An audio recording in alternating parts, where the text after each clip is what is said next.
पहले इंग्लैंड और फिर ऑस्ट्रेलिया में व्हाइट वॉश। सन 2000 के बाद से पहली बार इंडियन टीम टेस्ट क्रिकेट में इतने बुरे दौर से गुजर रही थी।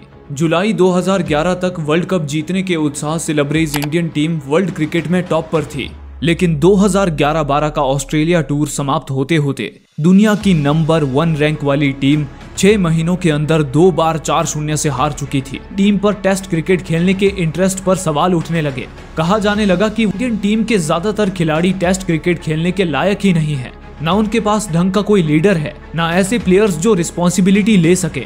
इंडिया की गोल्डन जनरेशन ने 2011-12 में अपने आखिरी ऑस्ट्रेलिया दौरे पर सबसे भयानक अंत देखा। This was sorely the darkest phase of Indian team in test cricket.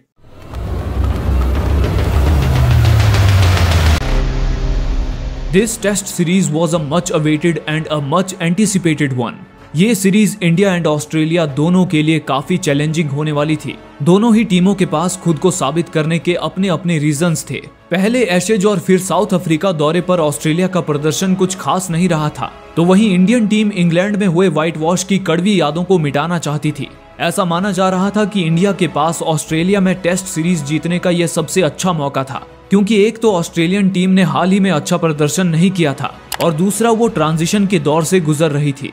And इधर इंडियन टीम में सचिन तेंदुलकर, राहुल द्रविड़, वीवीएस लक्ष्मण, वीरेंद्र सहवाग जैसे महान खिलाड़ियों और जहीर खान के इस बार पूरी तरह से फिट होने के कारण इस टीम से उम्मीदें बहुत अधिक थी। पहला मैच मेलबोर्न क्रिकेट ग्राउंड पर खेला जाना था, जिसमें ऑस्ट्रेलिया टॉस जीतकर पहले बैटिंग करने का फैसला लेती है। ऑस्ट्रेलियन ओपनर एडी कोवन, जो कि अपना डेब्यू कर रहे थे, एक इम्प्रेसिव स्टार्ट करते हैं एंड 68 रन बनाते हैं, जबकि रिकी पॉन्टिंग 62 रनों की एक अर्धशतकीय पारी खेलते हैं। लेकिन इसके बाद ऑस्ट्रेलियन मिडल ऑर्डर कोलैप्स कर जाता है और 205 पर 3 से पूरी ऑस्ट्रेलियन टीम 333 रनों पर ऑल आउट हो जाती है। जहीर खान 4 विकेट झटकते हैं, तो वहीं उमेश यादव और आर अश्विन को 3-3 विकेट मिलते हैं। 333 के जवाब में इंडियन टीम शुरुआत तो बहुत बेहतरीन करती है। वीरेंद्र सहवाग, राहुल द्रविड़ एंड सचिन तेंदुलकर तीनों अर्धशतकीय पारियां खेलते हैं, लेकिन इसके बाद इंडियन टीम कोलैप्स कर जाती है और 68 रन के भीतर अपनी आखिरी 7 विकेट खो देती है एंड 282 रन पर ऑल आउट हो जाती है। बेन हेल्फनॉश अपने करियर का पहला 5 विकेट होल लेते हैं। ऑस्ट्रेलिया के पास 51 रनों की लीड होती है, लेकिन दूसरी पारी में उनका टॉप ऑर्डर कोलैप्स कर जाता है और 27 रन पर 4 विकेट गिर जाते हैं, जिसमें से 3 विकेट उमेश यादव झटकते हैं। लेकिन इसके बाद रिकी पॉन्टिंग और माइक हसी ऑस्ट्रेलियन टीम को संभालते हैं। दोनों के बीच 115 रनों की साझेदारी होती है। पॉन्टिंग और हसी के बाद ऑस्ट्रेलियन टेल के अच्छे कंट्रीब्यूशन के चलते टीम 240 के स्कोर तक पहुंच जाती है और इंडिया को 291 रनों का टारगेट मिलता है। इंडियन टीम का दूसरी पारी में प्रदर्शन बहुत खराब रहता है और पूरी टीम 50 ओवर के अंदर 169 पर ऑल आउट हो जाती है एंड 122 रनों से पहला मैच हार जाती है। जेम्स पैटिसन को उनके शानदार ऑलराउंड प्रदर्शन के लिए मैन ऑफ द मैच का अवार्ड मिलता है। पैटिसन अपना तीसरा ही मैच खेल रहे थे और ये उनका दूसरा man of the match award था। इस जीत के बाद ऑस्ट्रेलियन टीम में वही पुराना वाला दमखम नजर आ रहा था, तो इंडिया के लिए उसकी बैटिंग अभी भी एक चिंता का सबब बनी हुई थी।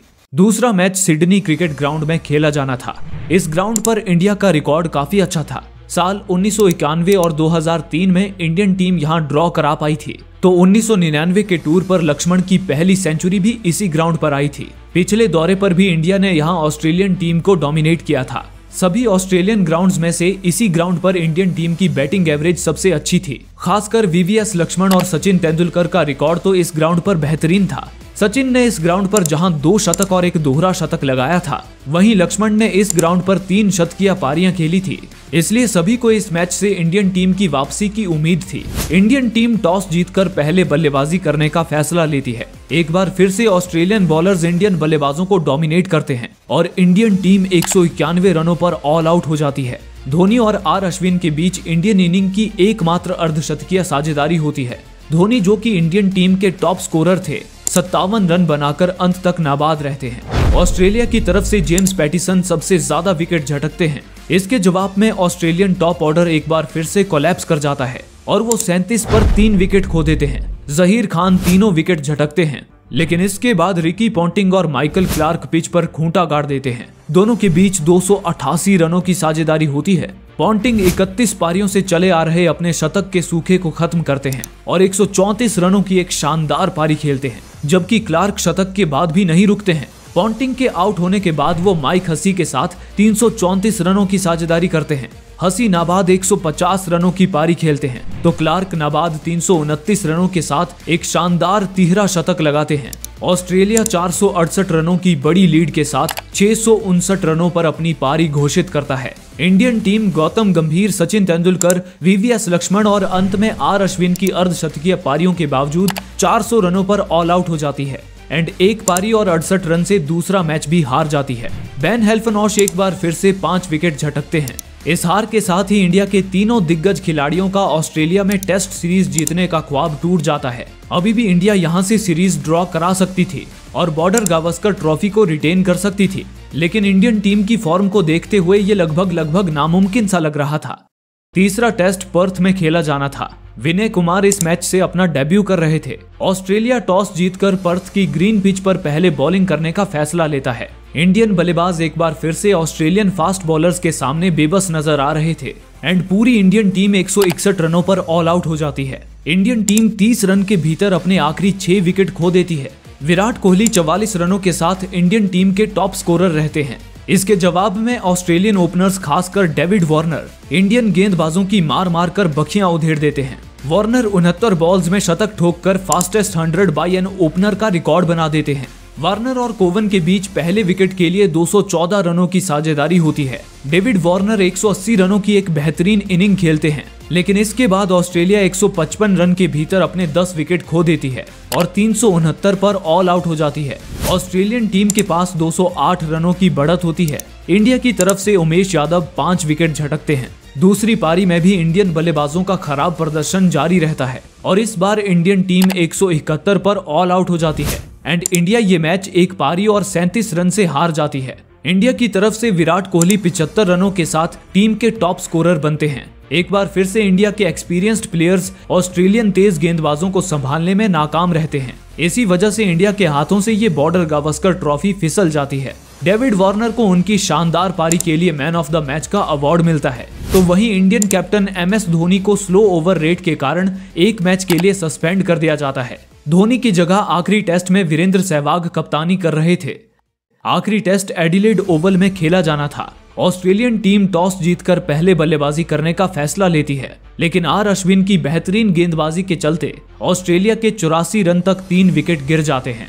बट एक बार फिर से रिकी पॉन्टिंग और माइकल क्लार्क मैदान में डट जाते हैं। दोनों के बीच 386 रनों की साझेदारी होती है, जो कि इंडिया ऑस्ट्रेलिया टेस्ट्स में हाईएस्ट पार्टनरशिप होती है। पॉन्टिंग और क्लार्क दोनों ही दोहरे शतक लगाते हैं। रिकी पॉन्टिंग जहां 221 रन बनाते हैं, वहीं क्लार्क 210 रनों की पारी खेलते हैं एंड ऑस्ट्रेलिया 604 रन पर अपनी पारी घोषित करती है।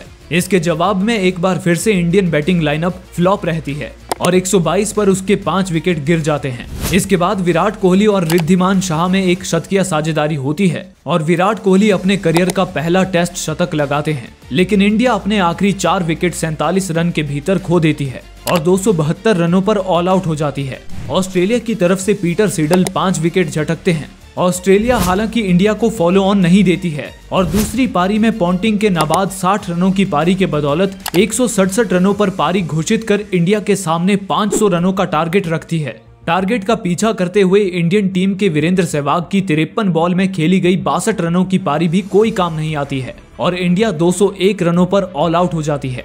298 रनों से आखिरी मैच जीतकर ऑस्ट्रेलियन टीम इंडिया का 4-0 से सुपड़ा साफ कर देती है। पीटर सिडल को उनकी शानदार गेंदबाजी के लिए मैन ऑफ द मैच मिलता है, जबकि ऑस्ट्रेलियन कैप्टन माइकल क्लार्क को मैन ऑफ द सीरीज का अवार्ड मिलता है।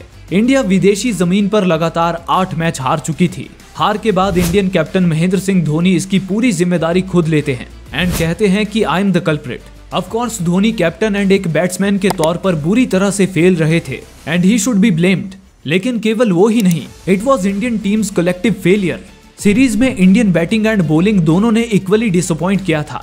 हर पारी में इंडियन बैटिंग लाइनअप कोलैप्स कर रही थी। बैटिंग में वीवीएस लक्ष्मण ने सबसे ज्यादा डिसअपॉइंट किया। ऑस्ट्रेलिया के खिलाफ उनका रिकॉर्ड काफी अच्छा था, लेकिन इस बार वो ऑस्ट्रेलियन गेंदबाजों को बिल्कुल परेशान नहीं कर पाए। तो वहीं राहुल द्रविड़ 8 पारियों में 6 बार बोल्ड होते हैं और इंडियन टीम की दीवार टेस्ट क्रिकेट में सबसे ज्यादा बार बोल्ड होने का रिकॉर्ड भी अपने नाम कर लेती है। सचिन तेंदुलकर को हालांकि हर बार अच्छे स्टार्ट मिले, लेकिन वो उन स्टार्ट्स को बड़ी पारियों में नहीं बदल सके।